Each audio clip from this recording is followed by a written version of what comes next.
આગામી 26 જાન્યુઆરી 2025ના રોજ દેશભરમાં 76માં પ્રજાસત્તાક દિવસની ઉજવણી કરવામાં આવશે. ત્યારે બનાસકાંઠાના દાંતા તાલુકાના જીએમડીસી ગ્રાઉન્ડ ખાતે જિલ્લા કક્ષાના પ્રજાસત્તાક દિનની ઉજવણી કરવામાં આવશે.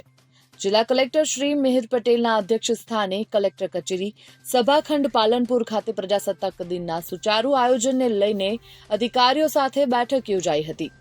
બેઠકમાં જિલ્લા કલેક્ટર મિહિર પટેલે જણાવ્યું હતું કે જિલ્લામાં પ્રજાસત્તાક દિવસ કાર્યક્રમની ગરિમાભેર ઉજવણી થાય તે માટે તમામ તૈયારીઓ કરવામાં આવશે, જેમાં શિક્ષણ, આરોગ્ય, વન વિભાગ, ડિઝાસ્ટર, ટ્રાઇબલ, ડીઆરડીએ, આઈસીડીએસ વગેરે વિભાગો દ્વારા ટેબ્લો રજૂ કરવામાં આવશે. આ સાથે જ વિદ્યાર્થીઓ દ્વારા સાંસ્કૃતિક કાર્યક્રમનું આયોજન પણ કરાશે. વિશિષ્ટ સિદ્ધિઓ મેળવેલ નાગરિકો તથા અધિકારીઓ તેમજ કર્મચારીઓને પ્રશસ્તિપત્ર પણ એનાયત કરવામાં આવશે.